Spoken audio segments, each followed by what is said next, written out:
Siempre Venezuela. 2 horas de información, noticia, cultura, música y la presencia de la migración venezolana en el mundo. A partir de este momento, Venezuela siempre, siempre Venezuela.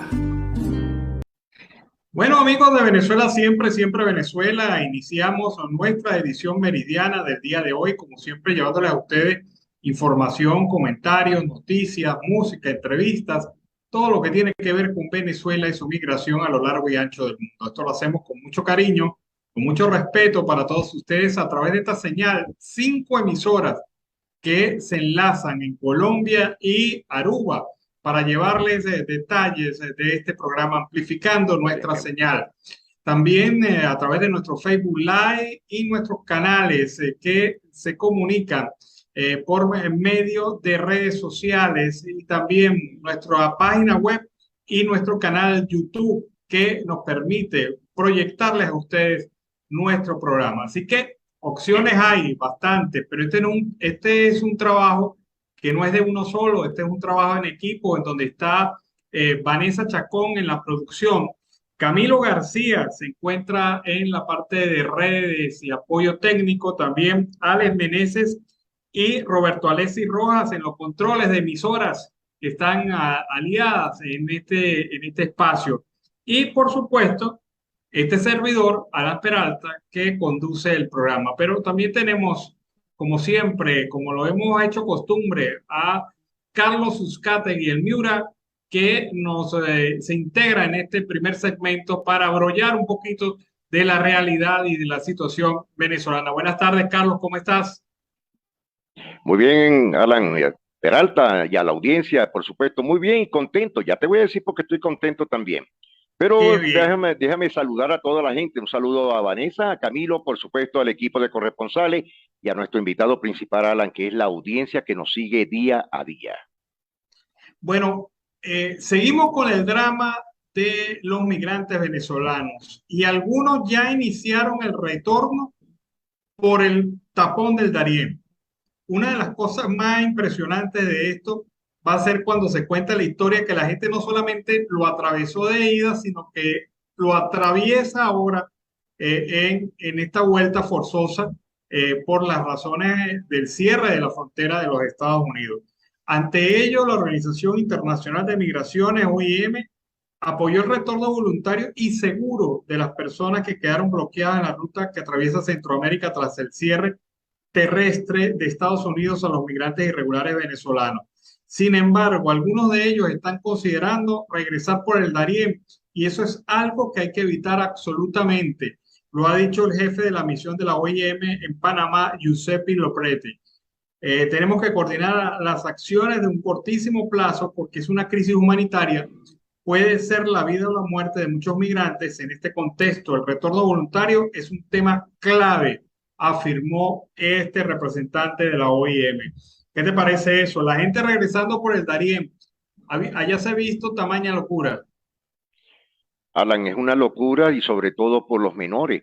El desgaste físico, el desgaste emocional, un desgaste económico, porque ya todos los que pasaron el tapón del Darién, esta selva inhóspita que hay entre Colombia y Panamá, es algo bastante agraviante, sobre todo para las personas que sobrepasan ya los 50 años, muchos de ellos con el problema hipertensivo, y sobre todo por los menores que han llegado con una desnutrición. Esto no lo han informado mucho, pero hay organizaciones en Panamá que están asistiendo a los migrantes, tanto venezolanos, haitianos, cubanos, que han llegado de esa manera y sobre todo con una dermatitis crónica, acrítica en la piel, sobre todo en los pies por una enfermedad tropical que hay en la selva.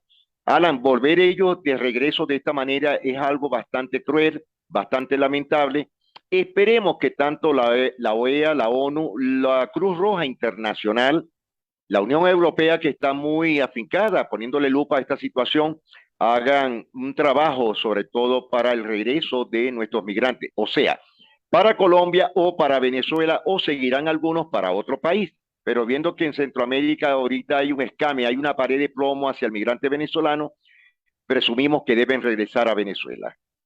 Bueno, fíjate que todos estos hechos coinciden con la visita de Laura Richardson, la general en jefe del Comando Sur de los Estados Unidos al Darién. Sí. Ella estuvo en el Darién observando el despliegue militar panameño y entendiendo en el terreno esta realidad de la migración venezolana y de la situación que se está presentando allí por parte de estos migrantes. Pero me imagino que más allá de las declaraciones públicas, hay el acuerdo tácito con Panamá de ejercer la mayor presión posible para evitar el tránsito de personas por el Darién, en ese sentido que va desde Colombia hacia Panamá. Pero lo que ha dicho el jefe de la misión de la OIM en Panamá es algo verdaderamente grave y desalentador. Que la gente vuelva a atravesar el Darién en sentido contrario es una situación que agravará seguramente la crisis humanitaria. Además de que esta vuelta a la patria, como el poema de Bonalde, va a ser dolorosa y Total. psicológicamente muy fuerte, porque muchas de estas personas, ya lo hemos dicho varias veces en este programa, muchas de estas personas vendieron hasta el alma para poderse ir a los Estados Unidos y ahora vuelven sin un céntimo y vuelven en condiciones peores de las que se fueron. Entonces, mucha gente llega a Venezuela o llegará a Venezuela sin tener casa, sin tener vehículos, sin tener propiedades, perdieron el trabajo, gente que estaba con algún negocio lo vendió, no tiene fuente de empleo. Es decir, esto es una marca bastante profunda en la sociedad venezolana. Los retornados, podemos calificar a este grupo, los retornados que tendrán en Colombia que tomar una decisión, o siguen hacia el sur o siguen hacia Venezuela. Y esta decisión cada vez se hace de mayor peso y cada vez más dura para cada una de estas familias migrantes, porque en la mayoría de los casos fueron las familias enteras, no fue un solo integrante ni dos integrantes, fueron en muchos de los casos familias completas que ahora vuelven en esta penosa condición. Es muy lamentable esto, Alan. ¿Tú te acuerdas que hace un año aproximadamente aquí en el programa Siempre Venezuela lo indicamos en varios programas? Habían muchas personas que se habían regresado al país.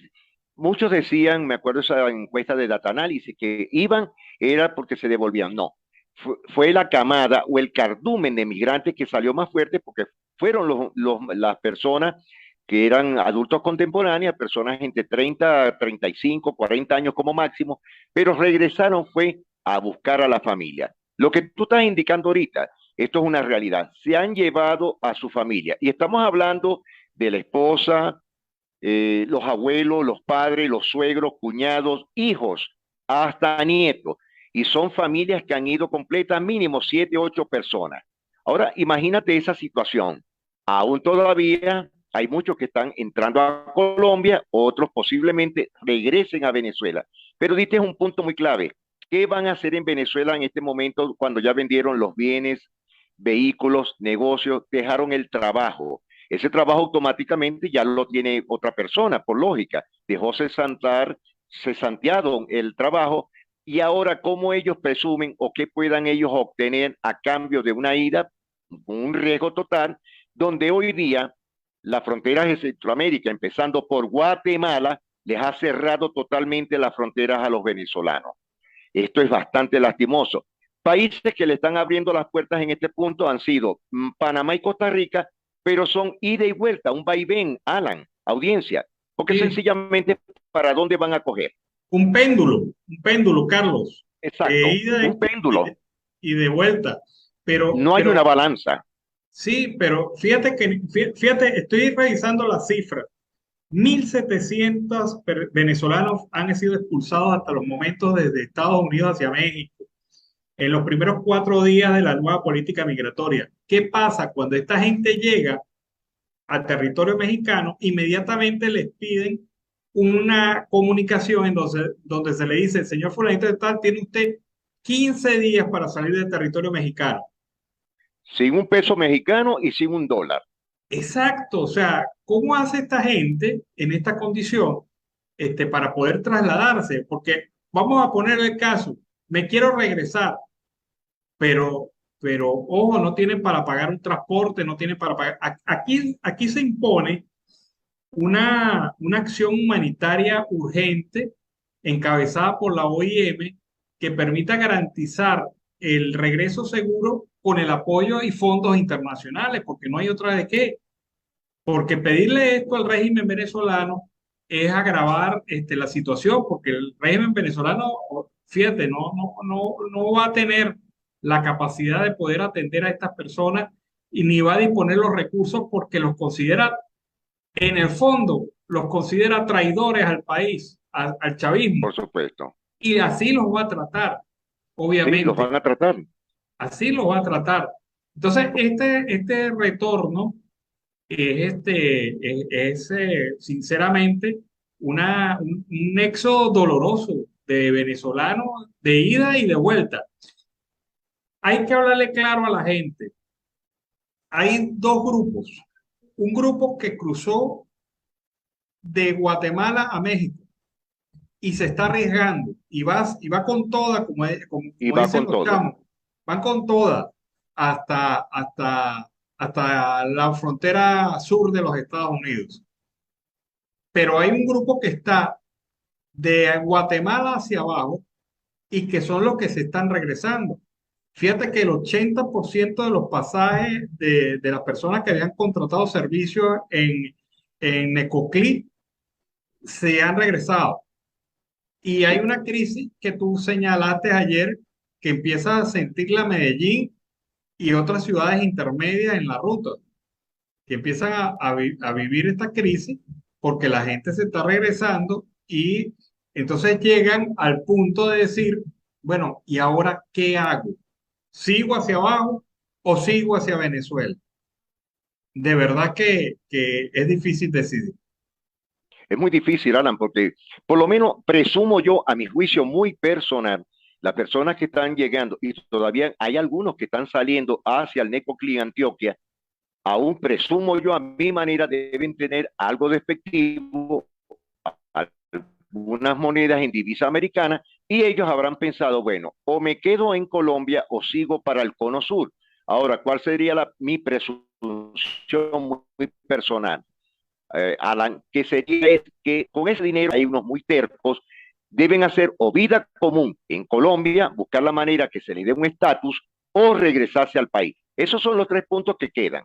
No queda otra manera. A pesar de hoy, todo ya indicaron muy bien en la frontera norteamericana, en Brackville y por supuesto en El Paso, que los que tengan el TPS o el ETBP colombiano que se le otorgó por 10 años a los migrantes venezolanos no tendrán acceso alguno para los Estados Unidos. Hoy eso ya salió. Bueno, vamos a cambiar de tercio, Carlos. Otra emisora cerrada, Total. otra nueva emisora cerrada. Bahía 102.5, único medio radial informativo de la ciudad de Cumaná. O sea, Cumaná se ha quedado sin medios Sí, señor. de comunicación informativos. Pura música. Totalmente, porque el primer diario, sí, señor, pura música. El primer diario que cerraron fue un periódico impreso, fue La Nación. Y de ahí cerraron varios, como el Oriente FM, y fueron cerrando emisoras hasta el punto que cerraron la emisora del Círculo de Radio Fe y Alegría, donde estaba la antena. Es decir, que hoy Cumaná no tiene absolutamente ninguna información por ningún lado. De acuerdo al Sindicato Nacional de Trabajadores de la Prensa, en su cuenta de Twitter se manifestó que entre septiembre y octubre, 3 medios de comunicación han sido cerrados en Cumanacoa y otros 5 en Cumaná, lo que deja a esta ciudad capital del estado Sucre prácticamente sin medios de comunicación alternativos, sin capacidad de información, sin detalles o apoyo que se pueda prestar por esta vía. Es una realidad bastante contundente. La racia que viene realizando Conatel se sigue profundizando. Y no solamente son los medios en Oriente, también en el estado Zulia han cerrado varios medios. Y obviamente también esta racia se ha extendido al estado Cojedes y el estado Portuguesa. donde también se ha vivido una situación de verdad bastante difícil en cuanto al tema de los medios de comunicación. Fíjate que las últimas cuatro emisoras que cerraron el estado Zulia, que fue la semana pasada, fueron cuatro emisoras de corte cristiano. ¿No te llama la atención esta situación muy parecida a lo que está pasando actualmente en la dictadura de Nicaragua con Daniel Ortega? Se han cerrado ya en lo que van 11 emisoras cristianas. Es decir, que van poco a poco por las emisoras católicas también. Esto es indiscutible, Alan, porque este es un Sí, formato total de la izquierda. sí, es una, fíjate que se rompe el tema de la disidencia política. Ya no es solamente el tema de la disidencia política, sino es de cualquiera que pueda pensar, cualquiera que pueda tener una opinión, una racionalización diferente a la que pueda tener el régimen. Y esto es apretándole el cuello. Me suena esto en el caso de Venezuela. En el caso de Nicaragua fue drástico. Fue una Drástico. acción, sí, fue una acción que durante el último año ha sido brutal, Bueno, pero, ayer cerraron dos más todavía.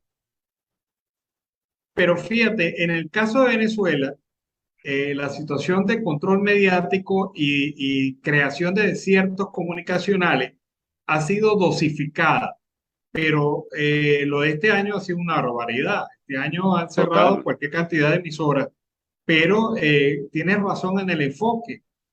Ya van apuntando hacia las emisoras cristianas y pronto lo harán con las emisoras católicas. Por Dígame, supuesto. ¿qué ganero le tienen a Fe y Alegría? Totalmente, totalmente. Eso sería para ellos un punto. Fíjate que las dos antenas más grandes que ha tenido la frontera fueron las de Fe y Alegría. La primera fue en Paraguaypoa, Estado Zulia, en el municipio Guajira, donde tumbaron, esto fue increíble, Alan, porque en 2 días tumbaron la torre hace 4 años y medio.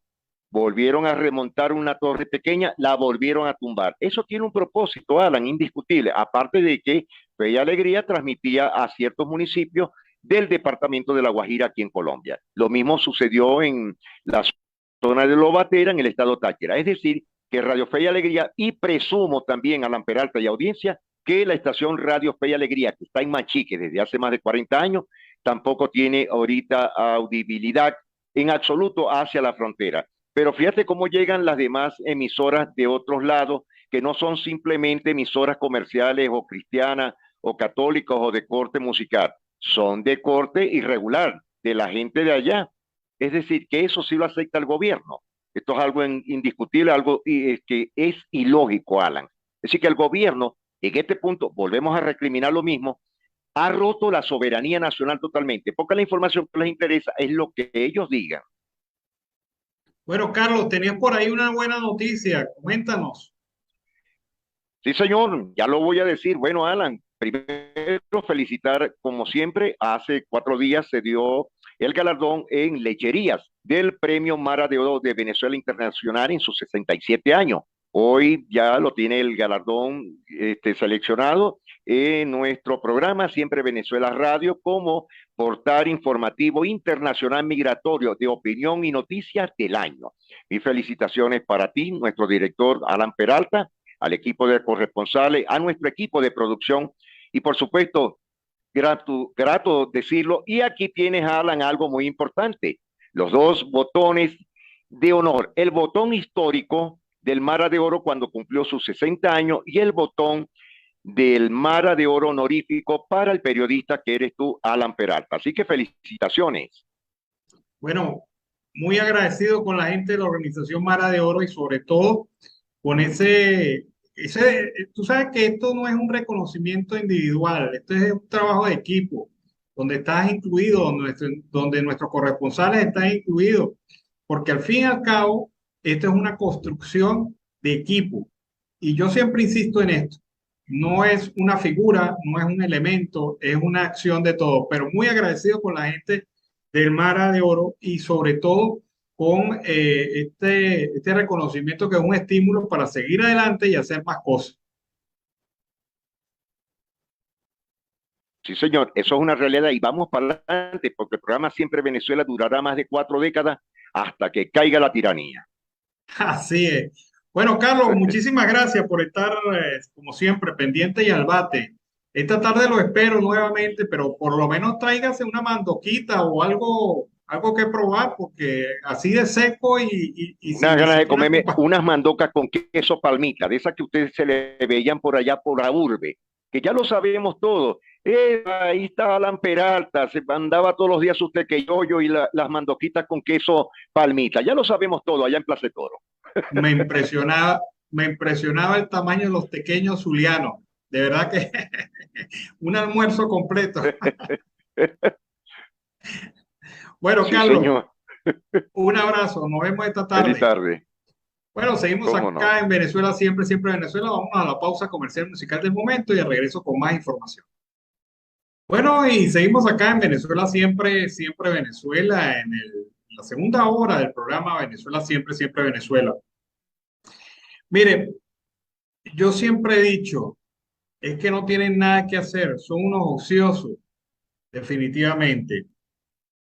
La Asamblea Nacional Chavista aprobó una ley de 11 artículos que declara el nombre, los títulos y la efigie del Libertador Simón Bolívar como patrimonio histórico inmaterial e inmaterial de la nación y que todo ciudadano debe saltar y honrar al prócer venezolano. Esto está, así como lo venden, está bien, pero es un instrumento legal que regula el uso del nombre de Simón Bolívar. O sea, hasta a Simón Bolívar lo quieren robar, se lo quieren robar a los venezolanos.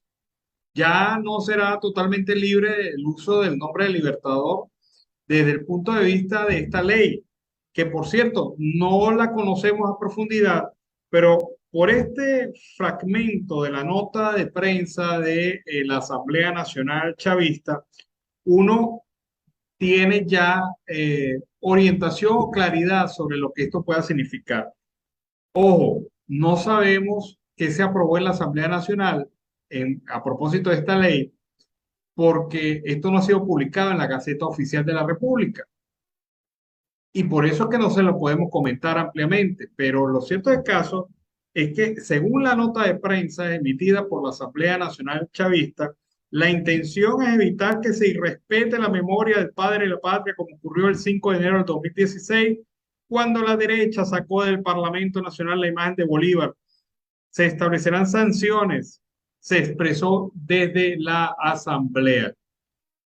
Y ojo, que esto es un discurso netamente político, parcializado y totalmente fuera de algo que debe ser esencial de los venezolanos, como es el derecho que tengo yo como venezolano a utilizar el nombre de Simón Bolívar, utilizar su imagen, sus símbolos, porque forma parte del patrimonio de los venezolanos. Vamos a ver cuáles son los alcances de esta ley, apenas saca publicada en la Gaceta Oficial. Y vamos a ver qué barrabasadas o qué barbaridades o qué estupideces pudo haber hecho esta gente, conociéndola como la conocemos, en función al manejo de la imagen del Libertador. ¿Será que ahora quieren exclusividad en el uso de la imagen de Bolívar? ¿Será que ahora el nombre de Simón Bolívar es un nombre exclusivo para las élites del chavismo? ¿O cuál será la intención? Porque definitivamente, en vez de estar haciendo una ley de promoción de desarrollo de la pequeña y mediana industria, en vez de estar haciendo una ley que proponga la revitalización del sector petrolero nacional, en vez de hacer una ley que proponga el establecimiento de incentivos sociales y económicos a los venezolanos, pierden el tiempo en estas estupideces. Pero, ojo, ellos no dan una puntada sin dedal. Alguna cosa, pues, se está manipulando detrás de esta ley de 11 artículos sobre el uso de la imagen y los símbolos de Simón Bolívar. ¡Qué barbaridad! ¡Qué bobería es! Bueno, por otra parte, en otro orden de ideas, el diputado José Trujillo ha señalado que fue la falta de atención y mantenimiento de diques y canales lo que provocó en gran medida el desastre del Castaño en la ciudad de Maracay. Veamos. El día lunes se presentó la tragedia que nosotros llamamos del Castaño. Sí, efectivamente, en esta tragedia que toda Venezuela y parte del mundo conoce, Era una tragedia prevenible. Sin embargo, como viene ocurriendo con este régimen donde el trabajo de mantenimiento no se hace, siempre terminamos en tragedia.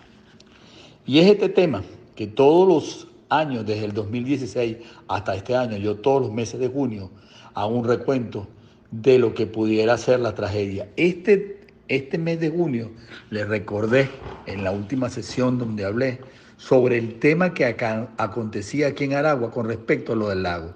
Lo que ustedes vieron ayer en lo que se respecta al desastre del Henry Pittier, porque fue el Henry Pittier el que se desbordó el norte de la ciudad. Siempre por lo general la gente se ocupa y se preocupa por lo que ocurre en el sur de la ciudad. Pero uno de los detalles importantes, que uno de los caños que se desbordó fue el caño Madebrieja, que esos caños casi todos drenan al lago de Valencia. Para nadie es un secreto, que lo hemos venido diciendo desde hace mucho tiempo, que hay que tomar medidas severas con respecto al lago, porque los gobernadores de Aragua, Carabobo y Cogede son responsables de la tragedia de este lago cuando esto ocurra. Y es importante señalar que los más afectados serán la gente de los barrios del sur de Maracay. Es por eso que hoy llamo la atención sobre este tema, porque lo que nosotros vimos en el Castaño, nadie lo había visto en años. Este tipo de tragedia que ocurrió en el Castaño, que por cierto, Palmarito, el Castaño, que son zonas buenas, y Corozal, fueron los que fueron atrapados por la naturaleza, porque nuevamente se revienta un dique, y se revienta el dique porque no hay mantenimiento. Y esto trajo como consecuencia que se desbordó el río del Castaño. Y casas enteras desaparecieron en la urbanización de Palmarito. Y por qué no decirlos también en la urbanización del Castaño. Bueno, y el diputado José Trujillo hace una advertencia que ayer la mencionamos precisamente en el programa. ¿Qué va a pasar con el lago de Valencia? Todas estas aguas llegan al lago de Valencia y va a generar nuevas inundaciones de áreas urbanas que están en la periferia de este lago de Valencia en 3 estados de Venezuela. Así que la situación pudiera agravarse en los próximos días. Y seguimos aquí, amigos, en Venezuela, siempre, siempre Venezuela. El Partido Comunista de Venezuela ha señalado hoy que el régimen de Nicolás Maduro avanza con un plan para destruir las direcciones sindicales que luchan a favor de los trabajadores y no son subordinadas al gobierno. Helio Pimentel, miembro del buró político del Partido Comunista de Venezuela, ha rechazado el reciente despido injustificado del secretario de organización del Sindicato Profesional de Electricistas y Conexos del Estado Carabobo, Ernesto González. Afirma el Pimentel, que también informó que en Mérida un trabajador de Corpo L fue jubilado de manera forzosa por participar en las protestas. Además, el presidente de la Federación de Trabajadores de la Industria Eléctrica, FETRAELEC, Ángel Navas, también ha estado bajo amenaza de despido, aseguró el dirigente comunista. Los despidos injustificados, las jubilaciones forzadas y las amenazas contra los trabajadores de Corpoelec son parte de un plan que anteriormente se expresó en maniobras judiciales para impedir la elección sindical y también evitar la discusión de la contratación colectiva. El PCB también respaldó la protesta que se desarrolló el martes, hoy, en las inmediaciones de PDVSA por parte de jubilados de la estatal petrolera, quienes denuncian incumplimiento de pagos del fondo de pensiones. Y hoy precisamente hay protesta también de trabajadores del sector sindical, de la electricidad y también trabajadores de otros sectores, jubilados y pensionados, quienes siguen insistiendo en lo mismo. El tema de el instructivo NAPRE, el tema también de salarios justos, el tema también de jubilaciones y pensiones dignas. Esos son los elementos esenciales de la protesta de los trabajadores en Venezuela en este momento. Una situación entonces que pica y se extiende y que sin duda alguna va a traer bastante cola. También, por otra parte, en otro orden de ideas, hay que señalarles a ustedes la siguiente información. Se señala que en la Universidad Simón Bolívar faltan 150 profesores para completar el personal docente. Una muestra de la situación que están viviendo las universidades en Venezuela por la falta de lo elemental, de condiciones adecuadas para los docentes. El presidente de la Asociación de Profesores de la Universidad Simón Bolívar, William Anseume, señaló que hacen falta 150 profesores para completar el personal docente de la universidad. Actualmente hay 150 concursos de plaza de profesorado por completarse, cargos que quedarán vacíos ante esta cifra absurda que le pagan de salario. Reveló que en el mejor de los casos el personal docente recibirá entre 30 y 60 dólares mensuales, un monto que no alcanza para el sustento individual o familiar. A juicio de Anseume, estos 150 cargos se quedarán vacíos y vacantes, incluso si la universidad llega a bajar el nivel de exigencia de sus profesores. Nadie trabaja gratis, sin compensación adecuada. Esto debe entenderse ya de una vez. Los profesores tenemos que buscar el sustento para nosotros y nuestra familia, aseveró. Hablando de la universidad, hoy hubo una movilización de funcionarios de la Guardia Nacional dentro de la Universidad Central de Venezuela.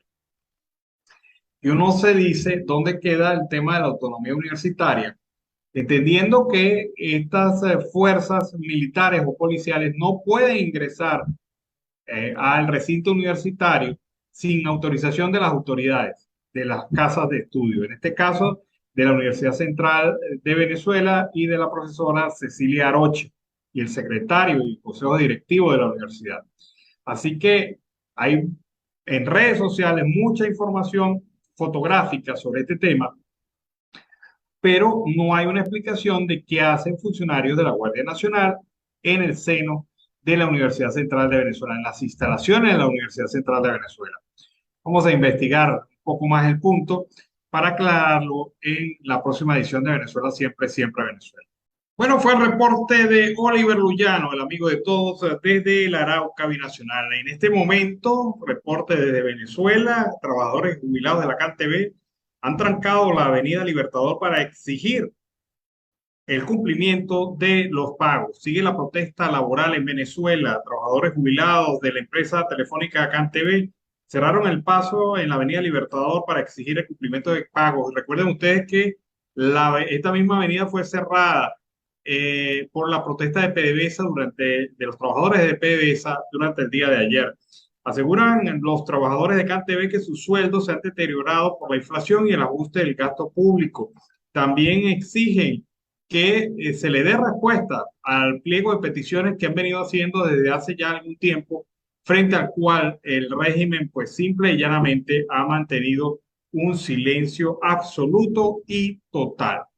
Esa es la situación entonces que se presenta en relación a los trabajadores que siguen con su agenda de protestas y acciones de calle para exigir la reivindicación de sus derechos. Y esto ha sido obviado rotunda y olímpicamente por el régimen de facto, que no ha querido darle la cara a los trabajadores venezolanos. Seguimos entonces con este tema y seguramente pues se irá profundizando en la medida que pasen los días en función a la cercanía de la fecha ya navideña. Este ha sido el balance informativo de hasta ahora en Venezuela y el mundo. Vamos a estar presentes en el horario de las 4 de la tarde con una nueva edición de Venezuela Siempre, Siempre Venezuela, llevándoles, como siempre, información, comentarios, noticias, música, entrevistas, todo lo que tiene que ver con Venezuela y su migración a lo largo y ancho del mundo. Esto es un trabajo en equipo, en donde está Vanessa Chacón en la producción, Camilo García en redes sociales y apoyo técnico también. En este momento, Alex Meneses desde la emisora Voz de la Gran Colombia y su servidor Alan Peralta. Como siempre, los invitamos a las próximas ediciones de Venezuela Siempre, Siempre Venezuela, en el horario de la tarde, 4 de la tarde, hora de Colombia, y también en nuestros medios digitales, a través del cual usted podrá verificar todos estos detalles de la información, podrá ver espacios que usted quiera ver, las entrevistas y otros temas que le puedan interesar en nuestras redes sociales, nuestra página web, siemprevenezuelaweb.com, y nuestro canal YouTube, Siempre Venezuela. Los invitamos a estar pendientes de eso. Feliz tarde. Siempre Venezuela es un programa que te brinda las mejores noticias, comentarios, análisis y música. Información sin censura en la voz de los protagonistas. Todo un equipo de producción de primer nivel. Siempre Venezuela. Lo encontrarás en las radios de tu preferencia. O si no, visítanos en nuestras plataformas digitales. Siempre Venezuela Radio. En Instagram, Facebook y Twitter. De lunes a viernes le decimos lo que en Venezuela prohíben.